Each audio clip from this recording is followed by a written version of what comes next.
Yes,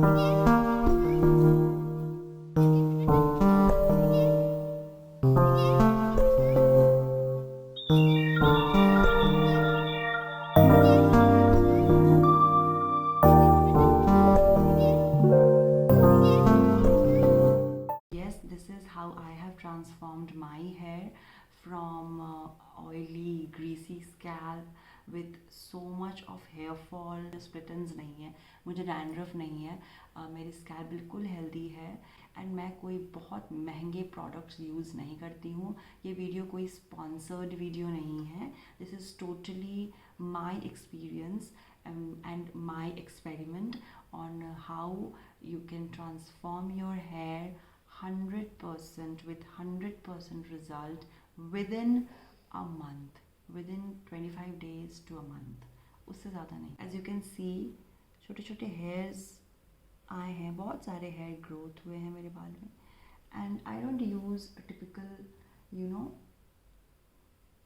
this is all baby hairs.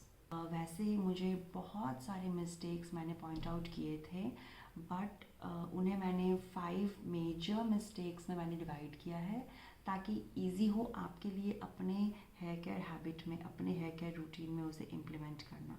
Hello everyone, मैं हूँ Shilpi and welcome to shine with Shilpi. आज हम बात करने वाले हैं 5 ऐसे मेजर हेयर केयर मिस्टेक्स के बारे में.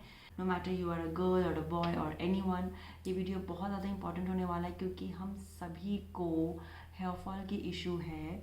आजकल अगर आप किसी से भी पूछें, अपने फ्रेंड्स एंड फैमिली, एनीवन, अगर आप उनसे पूछेंगे दैट उन्हें हेयर फॉल हो रही है तो वो नो नहीं कहने वाले हैं. वो कहेंगे दैट येस, हेयर फॉल है. मैंने पॉइंट आउट किया ऐसे मेजर मिस्टेक्स जो हम अपने लाइफ में करते हैं, अपने डेली रूटीन में कर रहे हैं, which leads to more and more hair fall, more and more scalp issues and oily scalp, breakage of hair.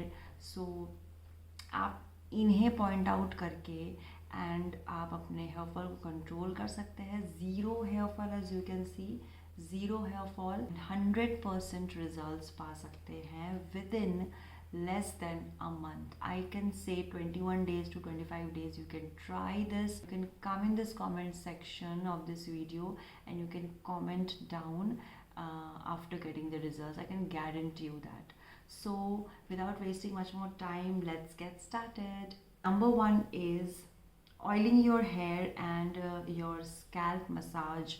So हम सबको पता है that ऑयलिंग कितना इम्पॉर्टेंट है हमारे हेयर केयर रूटीन में. एंड हम सबको पता है कौन सा ऑयल यूज़ करना है. महंगे महंगे ऑयल्स भी हम यूज़ करते हैं, सीरम्स यूज़ करते हैं, बट कितनी क्वांटिटी में ऑयल को यूज़ करना है, कितना यूज़ करना है, कितने देर तक छोड़ना है, ये ज़्यादा इम्पॉर्टेंट है रादर दैन डिसाइडिंग कौन सा प्रोडक्ट आप खरीदें. मार्केट में बहुत सारे ऑयल्स हैं, बहुत डिफरेंट टाइप्स के ऑयल्स हैं for your scalp, for hair fall. Trust me, doesn't matter at all.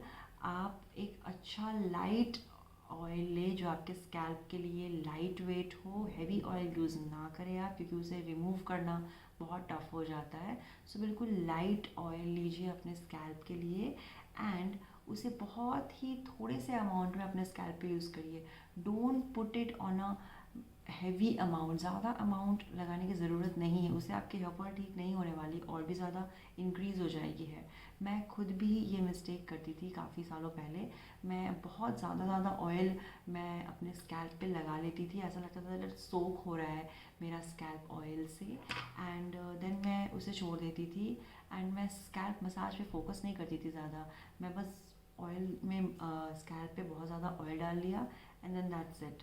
अब मैं वेट कर रही हूँ दैट हेयर फॉल कंट्रोल हो जाएगा, but no, this is a major mistake that we all do, most of the people do. So हमें क्या करना है दैट इसे ठीक करना है, इस मिस्टेक को.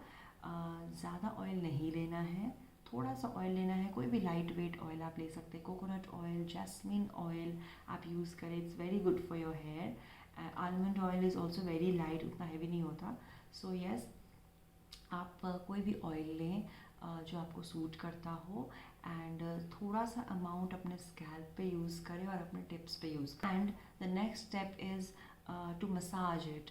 तो ऑयलिंग तो कर लिया, बट उसे आप अगर मसाज नहीं करेंगे दैन वो पोर्स को ब्लॉक कर देगा बहुत ज़्यादा, और वो बिल्कुल रिवर्स इफेक्ट हो जाएगा आपके ऑयलिंग का, फिर बहुत ज़्यादा हेयर फॉल होने की चांसेस बढ़ जाएगी. So it's very important to massage your scalp, और the correct way to massage your scalp is, ये जो फिंगर के टिप्स हैं, इससे एक प्रेशर बनाइए अपने स्कैल्प पे लाइक दिस, एंड इसे सर्कुलर मोशन में मूव करिए अपने हैंड को like this, you know, everywhere, and this point is very important to press it down and just move on a circular motion, clockwise, anti-clockwise, and it's going to change your scalp. इससे क्या होगा that oiling जो आपने किया अपने scalp पे, उसके बाद अब जब आप मसाज करेंगे तो आपके जो ऑयल है वो आपके हेयर फॉलिकल्स में जाकर और इमल्सिफाई करेगा वो सारे डर्ट को, पोल्यूशन को, और पोर्स ओपन होंगे, अच्छे से रूट्स अब्जॉर्ब करेंगे ऑयल को, मसाज होगा, रूट स्ट्रॉन्ग होगा, एंड देन जो आपकी हेयर फॉल है वो कंट्रोल हो जाएगा विद इन अ मंथ. इतना ऑयल नहीं होना चाहिए दैट आप जब प्रेस कर रहे हैं तो आपके हाथों पे ऑयल आ रहा है, उतना ऑयल नहीं होना चाहिए. बिल्कुल थोड़ा सा ऑयल लेना है आपको, ज़्यादा नहीं, ड्रॉप में लगाना है अपने पूरे स्कैल्प पे, and then you need to massage it आराम से विथ अ प्रेशर पॉइंट बनाकर, and then you need to massage it in a circular motion, clockwise anti clockwise for 10 minutes. अगर आप किसी की हेल्प ले रहे हैं तो बहुत अच्छा है, क्योंकि ये खुद से बहुत देर तक आप नहीं कर पाएंगे. So try to take help from your son, your daughter, your husband, your anyone, your wife, anyone, and yes, उन्हें भी जंप भी करिए, आप भी जंप भी करवाइए. So this was number 1. Number 2 is oiling तो आपने कर लिया. Now leaving your hair with oil for too long, so it's a major no, it's a major mistake. अपने हेयर को, अपने स्कैल्प को ऑयलिंग करने के बाद ज़्यादा लंबे टाइम तक नहीं छोड़ना है, हमें उसे जल्द से जल्द वॉश करना है. अगर आप रात को ऑयलिंग कर रहे हैं then you can wash it in the morning after waking up, क्योंकि उससे क्या होगा दैट आप बस सो रहे हो, आप कहीं बाहर नहीं जाओगे, तो उससे डर्ट और पोल्यूशन आपके हेयर पे स्टिक होने के चांसेस बहुत ही रेयर है. बट अगर आप दिन में ऑयलिंग कर रहे हो then do not go outside with your oily scalp. Number 3 mistake is not washing your hair properly after oiling your scalp and hair. So अगर आपने अपने बालों को ऑयलिंग कर लिया उसके बाद अब उसे वॉश करना भी उतना ज़्यादा ही इम्पॉर्टेंट है, क्योंकि इम्पॉर्टेंट है आपके स्कैल्प से जो ऑयल है वो 100% रिमूव हो जाए और क्लीन हो जाए, क्योंकि अगर वो क्लीन नहीं होगा देन पोर्स बहुत ज़्यादा क्लॉग हो जाएंगे, और क्योंकि उसमें अगर ऑयल है रह गया है तो उससे और भी ज़्यादा डर्ट अट्रैक्ट होगा, 2 टाइम्स मोर डर्ट अट्रैक्ट होगा आपके स्कैल्प पे, आपके हेयर पे, एंड यू नो डैंड्रफ होने के चांसेस है, क्लॉग्ड पोर्स होने के चांसेस है, हेयर फॉल इंक्रीज होने के चांसेस हैं, एंड बहुत सारे स्कैल्प इश्यूज उससे हो सकते हैं. इसीलिए अगर आपने अपने स्कैल्प को ऑयलिंग किया है, अपने हेयर को ऑयलिंग किया है, then very important to remove your oil really well. उसके लिए इम्पॉर्टेंट है दैट आप 2 बार शैम्पू करें.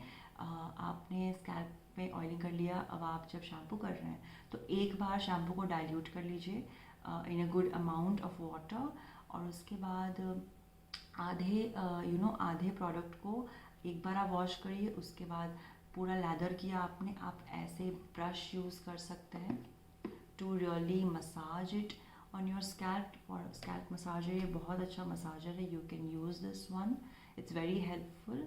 इससे जो डर्ट और पोल्यूशन है वो बहुत अच्छे से रिमूव हो जाता है, एक्सेस ऑयल रिमूव हो जाता है विदाउट एनी हैसल. तो ऐसे ब्रशेस के हेल्प से आप मसाज करके अपने हेयर वॉश करें. उसके बाद again you need to put some shampoo, left shampoo, and then आप फिर से उसे मसाज करके अच्छे से लैदर करके, एंड बालों के लेंथ पे ज़्यादा शैम्पू करने की ज़रूरत नहीं है, उससे बहुत ज़्यादा ड्राई हो जाएगा आपका जो लेंथ है. सो लेंथ पे शैम्पू करने की ज़्यादा ज़रूरत नहीं है, बट स्कैल्प से जो ऑयल है उसे रिमूव करना बहुत ज़रूरी है. सो आप एटलीस्ट 2 बार स्कैल्प पे शैम्पू यूज़ करिए, एंड उससे आपके जो ऑयल है, एक्सेस ऑयल आपके स्कैल्प से वो रिमूव हो जाएगा. And it's very important to remove that oil from your scalp really nice 100%। Shampoo करने के साथ साथ it's very important to wash your tools, your combs, your hair related tools and everything like brushes and combs. So ऐसे मैं wide corms use करती हूँ और ऐसे फ्लैट ब्रशेस भी मैं यूज़ करती हूँ। सो इसे शैम्पू करने के वक्त ही आप इसे भी वॉश कर लीजिए। एंड जो भी आप रबर बैंड्स एंड स्क्रंचीज़ और क्लचर्स आप यूज़ करते हैं उसे भी आप वॉश कर लीजिए उसी वक्त, जिससे जो भी इसमें जो बैक्टीरिया इन्फेक्शन और जो भी डर्ट पोल्यूशन है वो भी उसी वक्त वॉश हो जाए, ताकि जब आपके हेयर ड्राई होने के बाद जब आप टूल्स को यूज़ करें तो वो बिल्कुल क्लीन एंड फ्रेश रहें।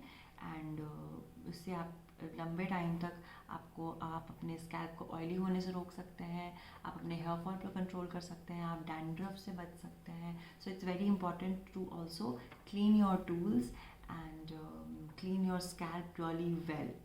Number 4 is towel dry your hair and ignore using hair dryer, blower, ignore using that, any hot tool, any styling products. Of course we cannot ignore it 100% क्योंकि styling हम सब करते हैं, but आप ज़्यादा से ज़्यादा कोशिश करें दैट आप कॉटन टावल से आप अपने बालों को ड्राई कर रहे हैं। एंड कॉटन नहीं है तो बिल्कुल सॉफ्ट क्लॉथ से आप अपने बालों को अच्छे से ड्राई करें, एयर ड्राई करें। Do not use blow dry. And yes, cotton towels मैं इसलिए कहूँगी क्योंकि वो बहुत ही अच्छा होता है आपके बालों के लिए। कॉटन टावल्स अगर आपके पास नहीं है अवेलेबल देन आप कॉटन टी शर्ट यूज़ कर सकते हैं। क्लीन टी शर्ट आपके पास हो ही सकता है, टी शर्ट सबके पास होता है। सो एक क्लीन टी शर्ट आप यूज़ कर सकते हैं, उससे आप अपने बालों को अच्छे से सुखा सकते हैं। That is also a very nice trick. गीले रहते हैं बाल, फिर आप वो हैवी टावल आप जब लपेटते हो अपने बालों में तो वो एक वेट हो जाता है, फिर खींचने लगता है बाल और उससे रूट्स बहुत ज़्यादा कमज़ोर हो जाते हैं। So yes, use cotton towels, dry your hair, air dry your hair, and do not use any hair styling products like blow dryer, hot styling products, straightener, curlers, anything. Do not use that. Fifth one is very important and very common mistake जो हम सभी girls करते हैं, which is touching your hair again and again, again and again. Do not do this. This is a major red signal. Do not do this. Do not touch your hair, your scalp again and again, क्योंकि इससे हमारे हाथों पे बहुत सारे germs और bacteria होते हैं जो हमारे स्कैल्प पे टच करने के वक्त वो चला जाता है, हमारे हेयर पे चला जाता है। So do not, always carry a nice small brush. अगर आपको ज़रूरत है आपके हेयर को सेट करने का then comb it down nicely. Thing is that it's very unhygienic for your hair, very unhealthy for your hair roots, for your hair scalp, for your hair health. Always tie your hair up with a clutcher or any scrunchie. Do not tie a pony आप tie मत करिए। आप एक scrunchie की मदद से ऊपर एक बन कर सकते हैं या फिर ब्रेड्स कर सकते हैं या फिर क्लचर यूज़ कर सकते हैं। उससे क्या होगा दैट ऑटोमेटिकली आप अपने हेयर को टच नहीं करेंगे एंड उससे हेयर सिक्योर रहेगा। और ब्रेड्स कर सकते हैं आप सोने के वक्त, या फिर एक आप मैं करती हूँ दैट मैं एक अप हाई बन कर लेती हूँ एंड मैं एक स्क्रंची, कॉटन स्क्रंची या सैटिन स्क्रंची या एक बड़ा सा क्लचर यूज़ कर लेती हूँ। उससे मेरे बाल बिल्कुल सेफ एंड सिक्योर रहते हैं एंड मैं अपने बाल को बार बार टच भी नहीं करती हूँ। So this is also very important to not to touch your hair again and again. इसके साथ मैं और एक बोनस पॉइंट मैं ऐड करना चाहूँगी विच इज़ अपने गट हेल्थ को मैनेज करना, अपने गट हेल्थ पे ध्यान रखना इज़ वेरी इंपॉर्टेंट। अपने बॉडी हीट को बैलेंस करना is very important because that also leads to hair fall, breakage and bad hair health. So gut health को मेंटेन करना इज़ वेरी इंपॉर्टेंट। अपने बॉडी हीट को मेंटेन करिए, eating cucumbers and fruits, more and more fruits, and always being hydrated. Water intake को सही करिए, उससे आपके हेयर हेल्थ भी बिल्कुल करेक्ट रहेगा। So this was all about today's video. ये था मेरा आज का वीडियो। आई होप आप लोगों को ये हेल्पफुल लगा हो। अगर ये वीडियो ज़रा भी हेल्पफुल लगे then do not forget to subscribe to my channel if you haven't, and also press that bell icon so that मेरे वीडियोज़ के सारे नोटिफिकेशंस आप लोगों तक पहुँच जाए। एंड इस वीडियो को बहुत ज़्यादा शेयर करिए अपने फ्रेंड्स एंड फैमिलीज़ के साथ, एंड चैलेंज लीजिए उनके साथ। ये 21 डेज़ या 25 डेज़ का ये चैलेंज, जिसमें आप इन सारे रूटीन्स को आप ठीक करके आप ट्रांसफॉर्म करिए अपने बालों को, and I can guarantee you that within a month आप चेंजेस देखेंगे अपने हेयर में, and you can transform your hair 100%, and you can get zero hair fall just like me, zero hair fall. So yes, you can try it with your friends and family, share it with your family। जिन्हें भी hair fall की issue है उनके साथ share करिए इस video को। And yes, comment करके बिल्कुल भी बताना ना भूलिए दैट ये वीडियो कैसा लगा आपको। And yes, thank you so much for watching this video, and मिलती हूँ बहुत जल्द एक नई वीडियो के साथ। तब तक के लिए bye bye, take care, see you.